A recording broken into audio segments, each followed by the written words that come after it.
Like, I hook you in. I'm country. Take me to D flat C sharp, dog. We like black keys. We like black keys. Stuff like, I'm a soldier in the army. We went to the same church. To the same church. You know, I'm a soldier in the I'm a soldier. Let's go, let's go. Everybody clap your hands. I got about 2 minutes to let this go. Y'all ready? They would sing this, Mom. I don't know why they would say, if I die, let me die. And I'm like, why would you say that? If I die, let me die.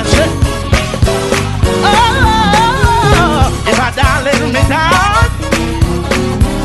If I die, let me die. Sunday morning, everybody clap your hands. I feel churchy, I feel quartet. Yeah. Everybody clap your hands. Gonna ride it, gonna ride it, gonna ride it, gonna ride it, gonna ride it. 2, 3. So I grew up on stuff like that, and I didn't understand the songs. And so another song will come out of the blue. Some of y'all may not know this, you may. They will say, something on the inside, working on the outside. Oh, what a change in my life. I told you, something on the inside, working on the outside. Oh, what a change in my life. And then we'll do it. Everybody clap your hands.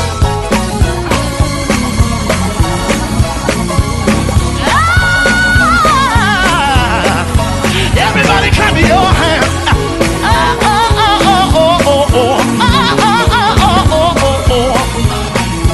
1, 2, 3. And so I was little, and so I just remember moving around, clapping my hands and jumping. And I'm like, bruh, these songs are really, really good. So somebody will jump up, and then you'll hear another one like this. It would say, living, he loved me. Die.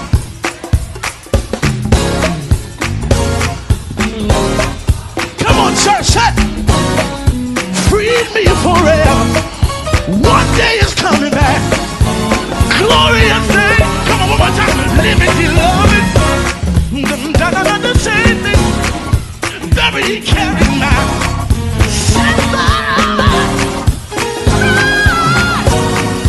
freed me forever. Come on, y'all. One day.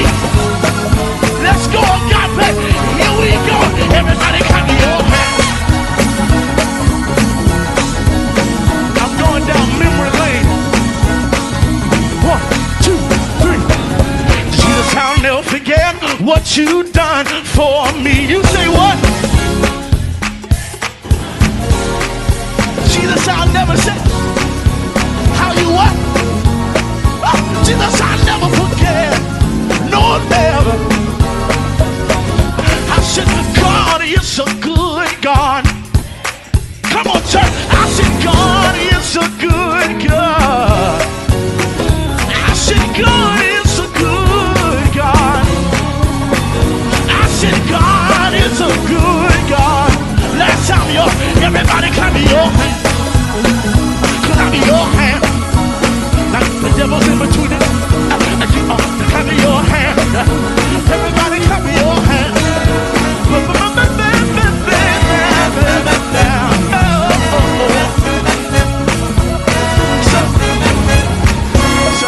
Stuff like that. I didn't, since this is our first time we on a date tonight.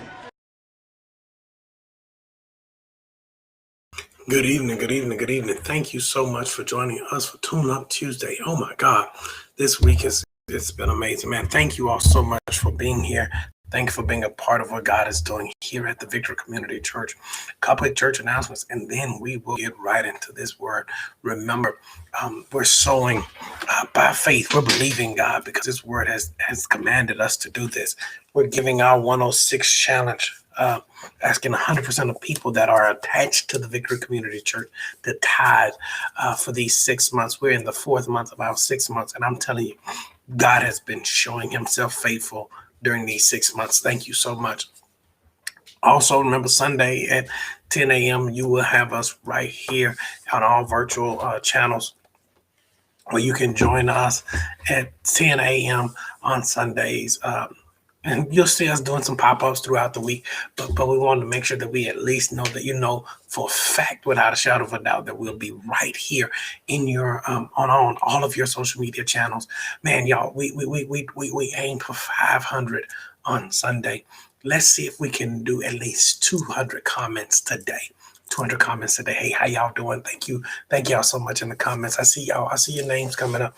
I see your names coming up. Thank you all so much. Thank you so much. Thank you so much for being here. Thank you for being a part. Share your name. Share your name. Let us know that you're with us. Let us know that you're a part of what we're doing. You support what we're doing, not just financially, but also in your prayers. Also in your prayers. Victory would not be victory without you. Thank you so much, everybody. Continue to shoot up them hearts, shoot up them thumbs, some love. Thank you all so much. We're gonna have a song selection, and right after that, I'll be back with a word about the word. You'll get it in a minute. I'll be back with a word about the word. Continue in prayer for those that are struggling with COVID. Continue to pray for those that have lost loved ones in this season. Remember, we're in our month of faith.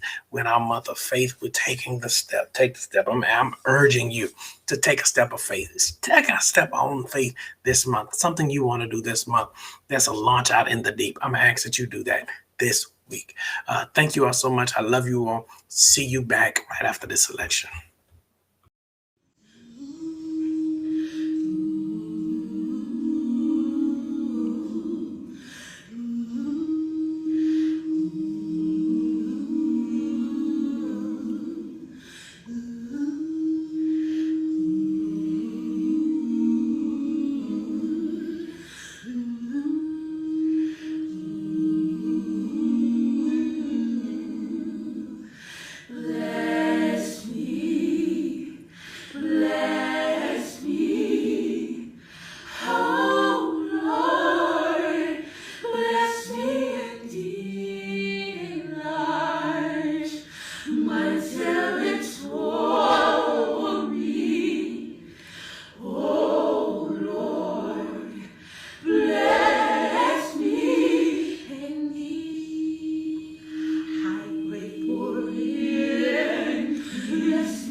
Y'all know sometimes I know the song is coming and it still mess me up. Sometimes I don't know what you're praying for, but I'm praying for increase. Tonight's word is faith from the word. Faith from the word. Faith from the word. Man, y'all remember, hit like, hit share. We want to make sure that everybody. Hey, our minister music is in the comments. I just wanted to shout out First Lady in the comments. Come on, y'all. let's talk about this. Faith from the word. Romans 10:14-17 says, how then can they call on the one whom they have not believed in? And how can they believe in the one in whom they have not heard? How can they hear without someone preaching to them? How can anyone preach unless they are sent? As it is written, how beautiful are the feet of those who bring the good news. But not all the Israelites accepted the good news for Israel. For Isaiah says, the Lord who has believed our message. Consequently, faith comes by hearing the message, and the message is heard through the word of Jesus about Christ. But I ask, did they not hear? Of course they did. I want to talk about faith from the word. Faith from the word. I understand that we are in a abnormal, let's call it that, an abnormal time where church attendance has been shifted. Let's use that word, has been shifted away from buildings and chairs.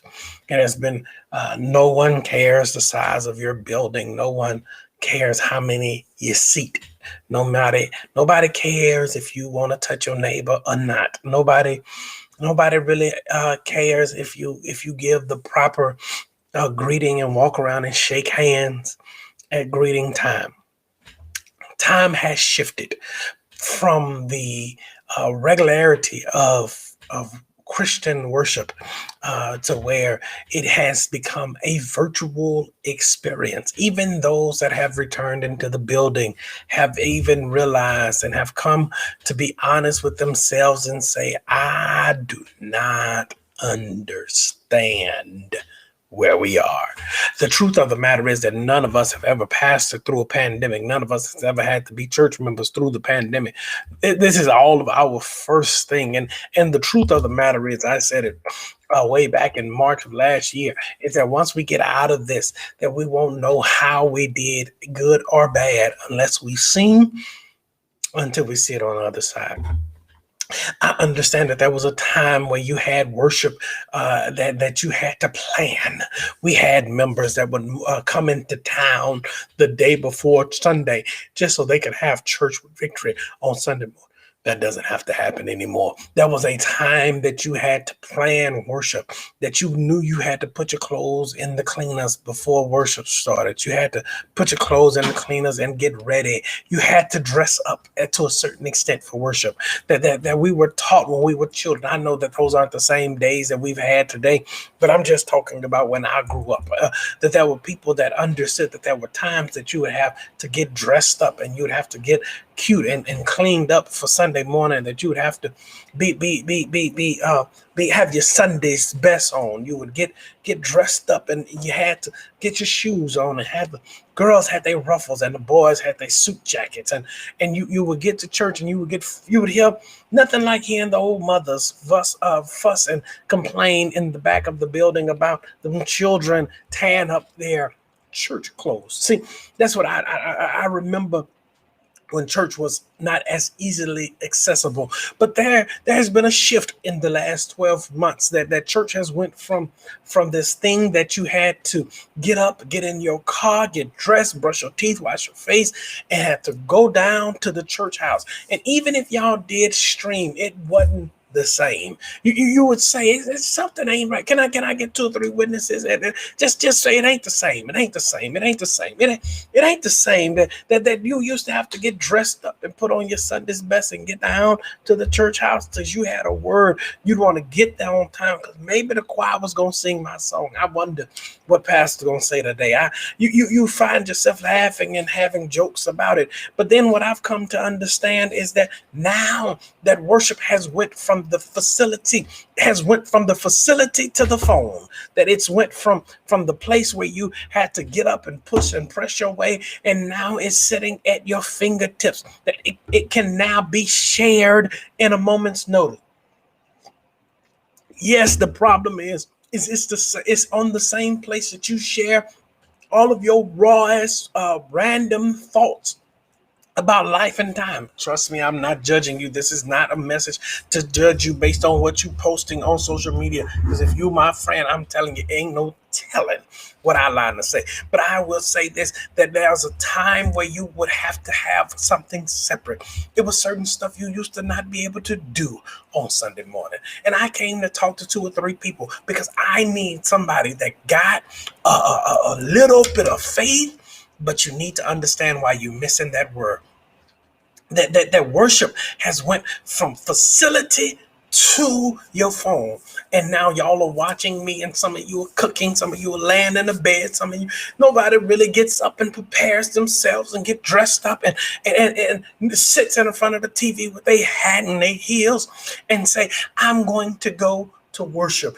See, it used to cost. The thing about life is that it always helps you. You see the master plan of God in work, because at one time it would cost thousands of dollars to bring the preacher into your house. It would cost him thousands of dollars to get shared on a network that could get out. They would go on radio. They would do, but you got video of me. You looking at me. You can talk back to me. I can see your comments live. You don't have to mail in anything. That's not a number that's going to come across your screen that you'll have to call and speak with an operator to give your donation. All you have to do is pick up your phone and Cash App, send it via PayPal, send it.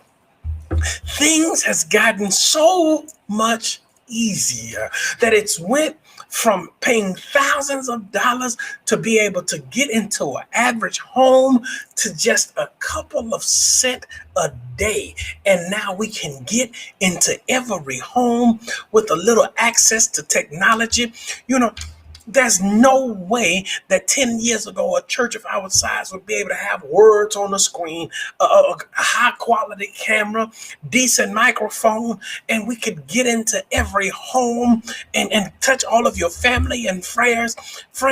And the only thing holding us back is not the technology, but the witness of the believer. Have you shared the good news? Have you told somebody? Have you experienced the good news?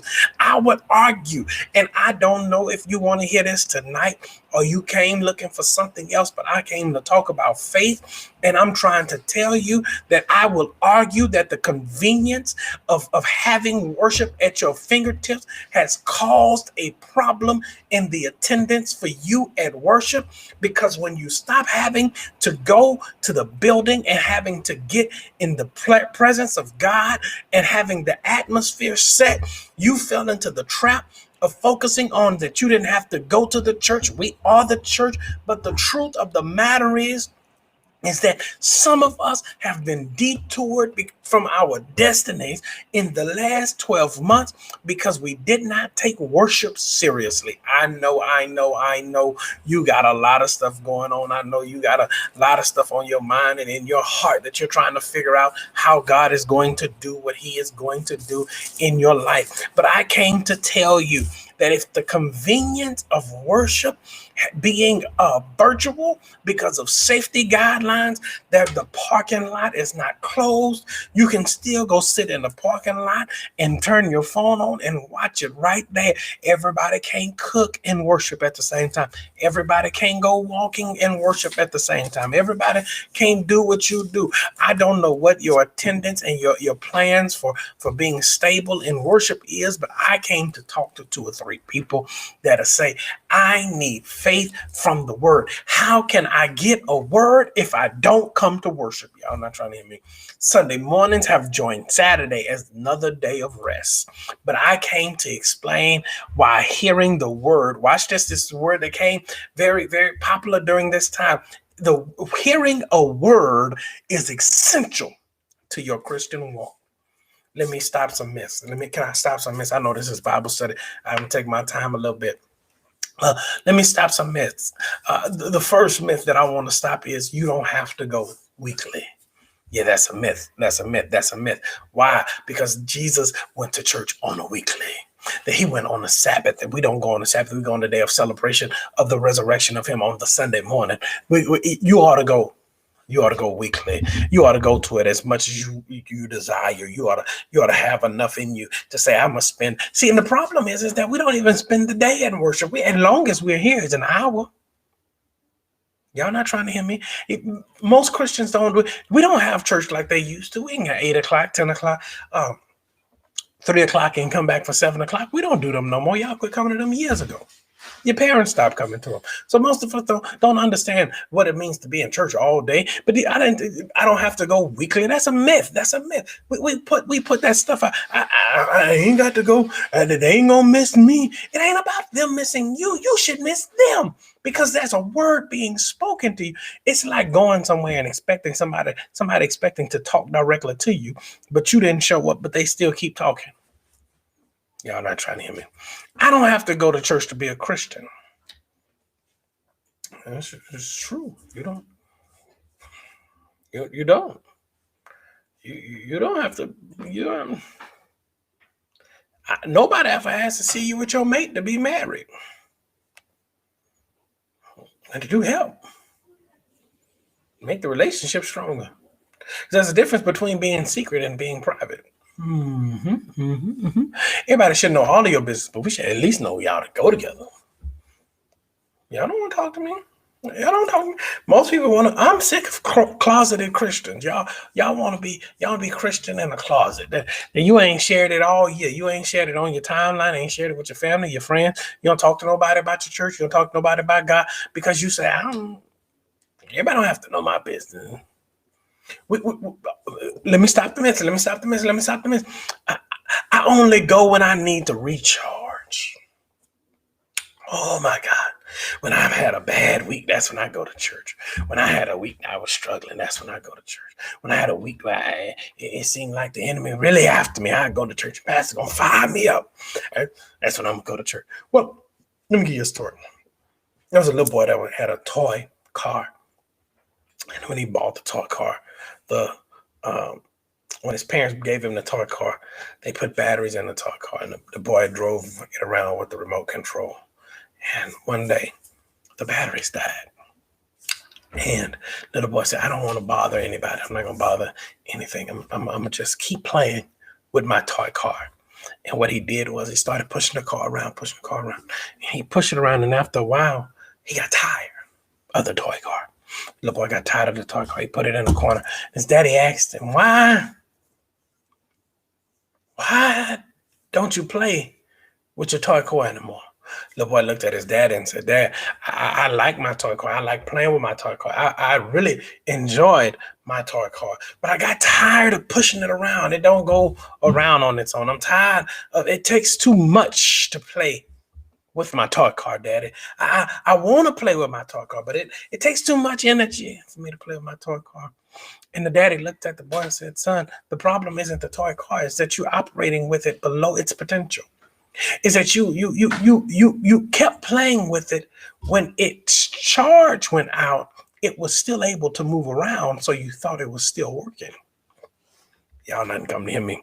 That the problem with most of us Christians is that we're dead and the enemy is still pushing us around and we feel like we're still achieving something. But the truth of the matter is that you didn't go back to get another word. You were meant to be able to move on your own, move and shake, get some things accomplished, get some more power. How can you have power and you ain't been to the charging station? How can you get authority and you hadn't been to the place where authority rests and rules in your life? How can you get power if you hadn't been to the house of hope? I'm glad you asked me. 4 things. Four things. I'm gonna get out of here. I've been up here too long. First thing we realize that you have to do. The first question you ask is, who hears and what are they hearing? Who hears and what are they hearing? Who hears and what are they hearing? Let's go to the text. How then can they call on the one whom they have not believed in? And how can they believe in one whom they have not heard? And how can they hear without someone preaching to them? Who hears and what are they hearing? How can they hear? How can they believe when they ain't heard nothing? You ever heard people quote Bible verses and heard people quote scriptures and they talking about something, but it don't click to you like it. How can you believe in God and ain't got a word?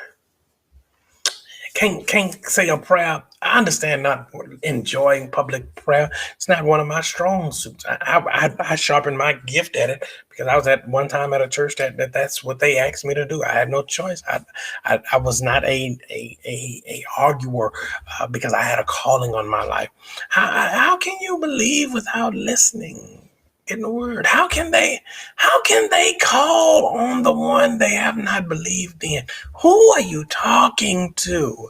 Have you ever had people that have thrown things out there that they say that God said, and you like, that don't sound like the same God I got? You ever had people? I've been watching TV and seen people say that they're Christians, and then their statements that follow that don't seem very Christian-like. How can they believe? They ain't had a word. How can you say we go together and I ain't seen you in 6 months? How can we be friends and you don't even check on me? How can we go together and I don't know, you don't know my favorite color, my favorite food, my favorite you don't know my children's name. It's the word that breaks the barrier of the normal that goes into supernatural. How can they call on the one whom they have not believed in? One they have not believed in. And how can they believe in the one whom they have not heard? They heard the word. Watch this. How can you believe if you don't hear? See, this is the thing that he's asking this question to prove. How can you go together and you ain't spent no time with each other? Ooh, can I get somebody in this house? If I had a little editor, I'd put in from House Party 3, one of my favorite dinner scenes. Don't watch it because it's got some other words in it. The daddy was telling kid at the dinner table, because most of us desire to get from God, but we don't understand that the getting involves us doing some giving. Watch this. He said, sitting at the dinner table with kid on House Party 3, ain't no romance without finance. That you have to have it all together. You can't come receiving and you ain't spent no time. It don't work. Love ought to cost you something. See, most of us struggle because we don't want to spend time.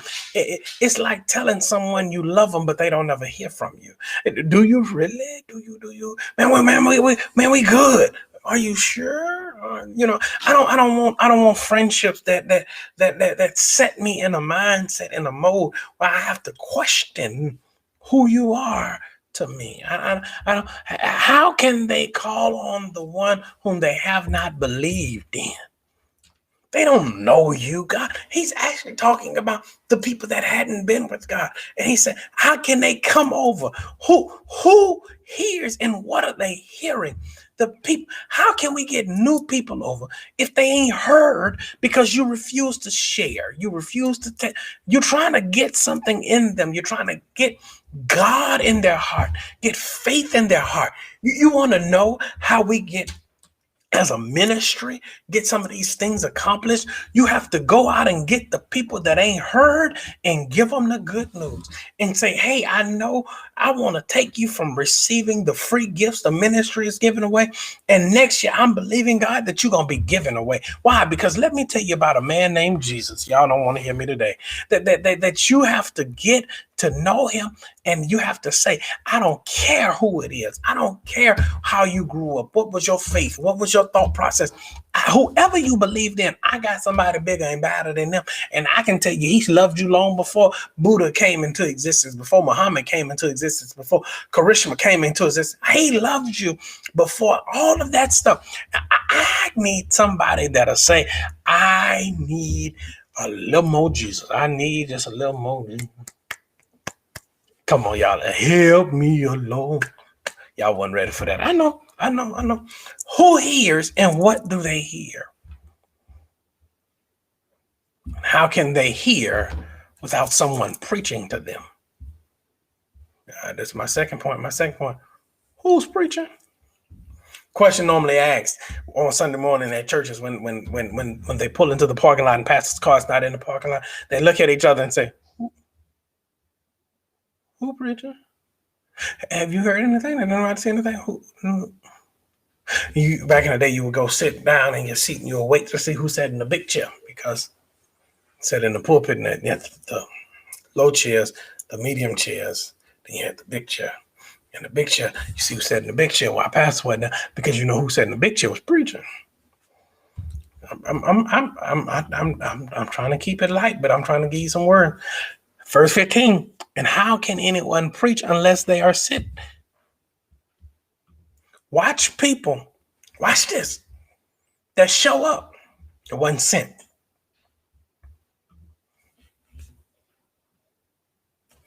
I go to church at south side of Uriah's Belt Baptist Church. And he told us we on a fast from sin for 42 days. You might want to get out of there. Watch this. Everybody behind the pulpit, y'all not trying to hear me, wasn't called to preach. Everybody with a Gucci belt wasn't called to preach. Everybody that can raise an offering, push and pull you to achieve and do what they wanted you to do, ain't called with a word. Who's preaching? Verse 15. I'm not making it up. And how can anyone preach unless they are sent? How can somebody give you a word unless they got the AO? I'm leery of pastors without a pastor. I'm leery of people that are you getting a word for you or a motivational speech that sounded good? See, I know. I'm not beating up on preachers. I'm getting to my third point. I need to get to the place where y'all understand what my mama taught me as a little kid. Don't put your feet up under everybody's table. You can't eat at everybody's table. If he passing out a word and it ain't resonating in your spirit, get out of there. Don't keep coming back. And you know that God didn't send you to him, and God didn't send him to you to preach into your life, and it's not resonating with you. It's not sitting in your spirit. It's not marinating on you. That's not a word been preached to you. I didn't say somebody that hadn't been with God. You can be with God and still not be called to me. Who's preaching? So I want to know who. Okay, okay, don't judge me too harshly, because if we do it for funeral directors, we ought to be able to at least ask the church that they find out somebody died. Who got the body? Who got it? Okay, y'all don't want to talk to me. I'm getting out of there. First thing is that you have to who hears and what are they hearing? The unbeliever hears. How can the unbeliever hear? And what are you telling them? Second thing, who's preaching? Somebody that had to be sent. Third thing is, who's it for?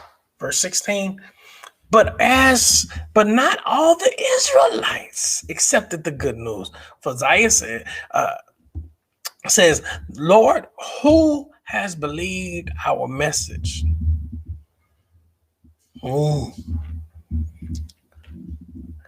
But not all the Israelites accepted the good news. Watch this. The people that it was originally for before Acts opened it up to everybody. Who got it? Who it was sent for, did they get it? No, not all of them got it. What does that mean? It frees you from the expectation that everybody's going to catch it. Even the people it was for didn't get it. What does this have to do with faith? Come here, don't worry. I'm going a long way around the tree.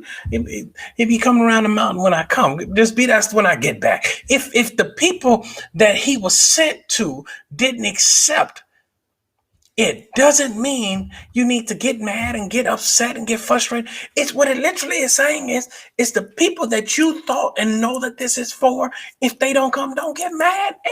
The Bible says the people that Jesus sent came directly down for to save and to give them eternal life. Some of them ain't get it.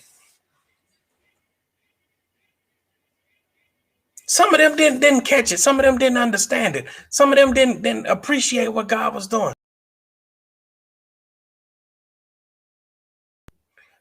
Some of them didn't appreciate where God was and what he was achieving and how he was doing it. Who is it for? Who is this word that we see? The word is for everybody, but don't stop when you realize that everybody didn't get it. Attention to the word brings peace from the pulpit. What does that mean? It means that once you get clarity, look, the Lord, who has believed our message? Who has believed our message? Glad you asked me. He says, who believed this message? He said his answer to them is those that dabbed a little bit of faith on it. I'm through. I got to get out of here. This is the last thing. His word. He says, verse 17. Consequently, faith comes from hearing the message, and the message is heard through the word about Christ. Fourth and final thing we see in this text to teach us is you have to say it again. Have to say it again. Say it again. Say it again. Say it again. Faith comes by hearing. Faith comes by hearing. That's where hearing it means to be. My pastor teaches this all the time, which is why he always he drilled it into me by saying it's the word faith comes by hearing. That the word hearing means to be heard, means to be continuously over and over. Don't say nothing new. It's the same thing. He died. Why is you getting faith from the word? Because I keep hearing the same thing over again. He can do it. I tell people all the time, if you really wanted to say you were bored with the word of victory, you probably were right. I don't preach but 2 or 3 sermons. The 2 or 3 sermons is, guess what? If you in it, you can come out of it. And the second sermon is that if you don't know them, let me teach them to you. 2 sermons I got. Why? Because faith comes by hearing. I ain't got no complexity deep. I don't need to translate and bring it back to you, flip it and turn it around. All I got is 2 things for you. If you in it, he can bring you out of it. And how do I know that he can bring you out of it? Because faith comes by hearing. I come to build your faith, to repeat to you the same thing over and over again, that you're not in the shape that you're going to stay in long. Why? Because they have to keep going, because God has more in store for you. And then the evangelical evangelical message is that, guess what? If you don't know him, get to know him. He died, he was born, he lived, he died, and he got up. That's my 4 points of the second sermon. First sermon, acknowledge you had a problem. Find God in your problem. Shout out of your problem. Them 2 sermons I got. That's all I got for you. And I can keep telling it to you in 1,000 different ways over the next 40 years of your life. But guess what? How can you do? When I stand up on Sunday morning, all you need to say is, he gonna say it again. He gonna say it again. He gonna say it again. Say it again. What are you gonna say? Because faith from the word is that I can get out. I'm going to go through. I need to see a man. That's what it is. Continuously over and over and over. You can't live off one sermon for the rest of your life, but you can live off a message for the rest of your life. You can't live off one speech for the rest of your life, but you can live off a word how can you get the word? Faith comes by hearing. You cannot hear if you have not been in the place where it's being spoken so it can be heard. Y'all didn't come to hear me. I'm through. I got to get out of here. 1 Corinthians 9:14 says, in the same way the Lord has commanded, those who preach the gospel should receive their living from the gospel. What does that mean? Is that those that speak the gospel, should be able to live from the gospel. You should live, watch this, y'all, from the word that come out of the prophet's mouth. Y'all don't want to hear me. You should be able to live off of what God has spoken into your life. The same thing that you believe God for, the same thing you're expecting, the same word that you shouted about, you should be able to live off of. There is nothing that should be emotionally innovative and motivating in your life that you cannot take to the next level, because faith comes by hearing. Anything that should excite you should be strong enough. There's a difference. Watch this, and I'm through. That there's 2 types of preaching that builds you up. And I'm not a dessert person, but I'm gonna give you this, and I'm gonna get out of your way. It's the substantive preaching and the fluff preaching. Both of them sound good. Both of them should give you joy and jubilation. But one of them will give you strength, while the other one will just fluff you up, just to let it blow away. The clearest picture is you sitting a pecan pie beside a lemon meringue pie, and most of the lemon meringue pie got a lot of stuff in it, but it ain't pecan pie. It ain't solid. And most of us need a pecan pie word. Some of us need a solid word. Some of us need a word that help us get through our day, our month, and our year. Let's go to God in prayer. God, I love you. I thank you. I appreciate you. Your word is worthy to be praised. Your name is higher than the heavens, God. You give us the clarity and conviction to be able to speak and do your will, God. I love you for that. In Jesus' name we do pray.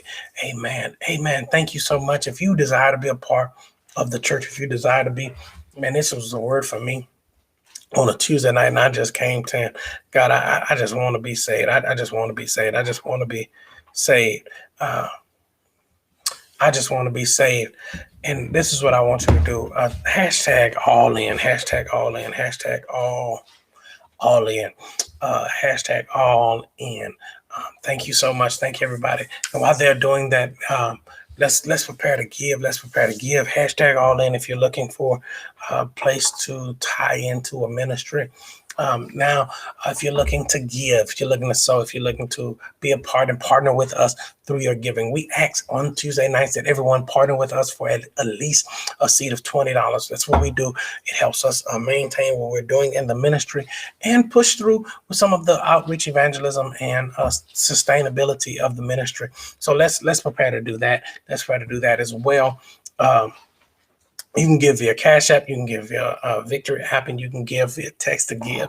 Information is on your screen. Please, hashtag, Cash App, $ everything Victory. Text to give is 832-400-9544. Thank you so much for being here. Thank you for being a part of what God is doing. Let's do our declaration, and we are out of here, you guys. We're out of here, you guys, because God loves to see me prosper. I am believing him for jobs and better jobs, advancements, raises and bonuses, God ideas and strategies, debts paid off, expenses decreased, blessings and increases, financial freedom, and breakthroughs. God love you. God bless you. I love you all. See you Sunday. If I don't see you before, at 10 a.m. Be blessed. I love you all. I'm out.